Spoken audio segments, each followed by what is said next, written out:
Assalamualaikum warahmatullahi wabarakatuh. Perkenalkan, saya Norman Mansur dari BDP 2018. Di sini saya akan menjelaskan tentang kandang dan sekat. Langsung saja, pengertian kandang terlebih dahulu, yaitu kandang atau pen culture itu adalah sistem budidaya perikanan berupa kandang dengan dinding terbuat dari jaring yang ditunjuk oleh patok kayu. Sementara dasar kandang berupa dasar perairan di mana sistem ini ditempatkan di dinding alam.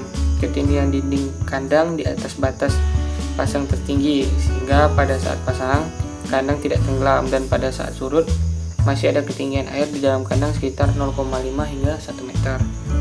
Nah, yang berikutnya itu merupakan sekat, namanya sekat atau enclosure. Sekat atau enclosure adalah sistem teknologi budidaya yang dilakukan di suatu perairan berupa teluk kecil atau selat sempit. Pada jarak terdekat di mulut teluk atau di antara dua daratan di selat sempit tersebut dibangun penghalang sehingga biota di dalamnya terkurung. Pagar penghalang bisa terbuat dari kayu dan jaring atau batu.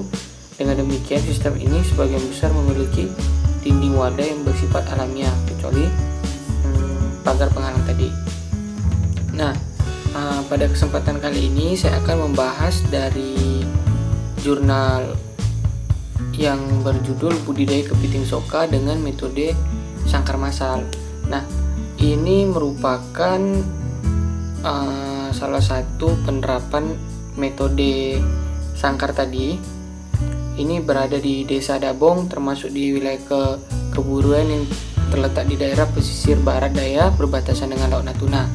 Sepanjang pesisir, daerah tersebut membentang hutan mangrove dengan luas mencapai 65.000 hektar. Nah, dari jurnal ini bisa kita lihat di sini, ini merupakan salah satu contoh penerapan dari sangkar tadi.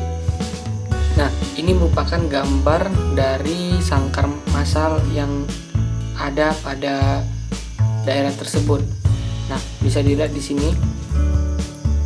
Ini gambarnya sudah cukup jelas di sini. Nah, ini merupakan biotanya, kepitingnya, ini kepiting soka. Nah, ini biasanya mereka ini melakukan molting. Jadi masyarakat di daerah sini sebelum menerapkan metode ini, mereka menggunakan botol-botol sederhana yang diikatkan dengan kayu. Tapi metode ini sangat merugikan karena untuk proses pemantauannya itu kurang akurat, karena kita harus mengangkatnya satu persatu, dan pada saat kepiting molting itu rawan diserang oleh binatang lain. Nah, di sini teknik budidaya soka menggunakan sangkar massal disertai kolam molting ini sangat membantu dalam pembudidayaan kepiting soka ini. Jadi hasil dari kegiatan budidaya ini lebih maksimal. Nah, bisa dilihat di sini teman-teman. Nah, ini merupakan dari inovasi yang dijadikan oleh masyarakat setempat yang dijadikan sebagai kurungan massal tadi. Nah, teknik ini yang ditemukan oleh Setuan dan Ikwati. Ada dua perbedaan besar dengan cara lama, yaitu perawatan bibit kepiting soka dan saat akan ganti kulit itu seperti yang terlihat pada gambar ini. Nah, ini kepitingnya teman-teman. Nah, dari jurnal ini kesimpulannya itu berdasarkan uraian di muka dapat disimpulkan budidaya kepiting soka di hutan mangrove memberi keuntungan yang relatif besar. Budidaya kepiting soka dengan kolam molting menghasilkan produktivitas yang lebih tinggi mencapai 2-3 kuintal per bulan. Penerapan budidaya kepiting soka menjadi pemacu pemberdayaan masyarakat nelayan. Keberhasilan produksi kepiting soka dengan metode massal dapat ditingkatkan melalui pemberian makan dan untuk memacu terjadinya ganti kulit sehingga mempersingkat keberadaan kepiting di kolam massal maupun kolam molting.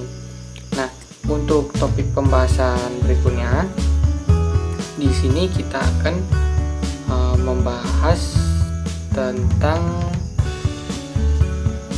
teknik budidaya ikan dengan jaring sekat menjadi andalan perikanan budidaya Malang. Nah, sesuai judulnya, lokasi budidaya ini berada di daerah Malang. Teknologi budidaya ini telah lama berkembang sekitar tahun 2000-an. Metode ini terbilang berbeda dengan metode budidaya yang lain karena ini merupakan diterapkan langsung di alam, hanya dengan membuat batasan untuk pembatasnya. Nah, metode jaring sekat ini telah dikembangkan oleh para pembudidaya ikan di Kabupaten Malang. Sentra budidaya ikan dengan metode jaring sekat ini tersebar di Waduk Sukarejo, Kecamatan Nganteng, Waduk Lohor yang terletak di Kecamatan Sumber Pucung, Kecamatan Kalipare, Kecamatan Paga. Waduk Karangkates adalah lokasi terbesar tempat budidaya jaring sekat ini. Nah, budidaya air tawar dengan metode jaring sekat ini merupakan andalan perikanan budidaya Kabupaten Malang. Hal ini tergambar dari hasil produksi dari metode ini yang sangat besar. Produksi terbesar budidaya air tawar paling banyak berasal dari budidaya jaring sekat pada tahun 2012. Produksi ikan air tawar dari budidaya ini sebanyak 9,407 ton. Nah, biota yang dibudidayakan di sini yaitu ikan nila. Teknik budidaya ikan jaring sekat ini cukup sederhana dengan cara menyekat teluk atau cekukan yang ada di pinggiran waduk atau danau. Jaring-jaring yang menjadi sekat tersebut ditancapkan ke dasar perairan dengan menggunakan kayu ataupun bambu. Metodenya hampir mirip dengan metode budidaya jaring tancap, hanya saja bentuknya tidak selalu persegi tetapi mengikuti bentuk teluk atau cerukan yang ada dan tidak semua tepiannya dibatasi dengan jaring. Penebaran benih seperti halnya penebaran benih di metode jaring apung. Sebagian besar pembudidaya tidak banyak menggunakan pakan buatan dalam proses pembudidayaan. Pakan lebih banyak mengandalkan pakan alami, namun pada pakan buatan pelet yang diberikan. Nah, saya rasa hanya itu penjelasan yang dapat saya sampaikan. Lebih dan kurang mohon maaf. Saya tutup. Assalamualaikum warahmatullahi wabarakatuh.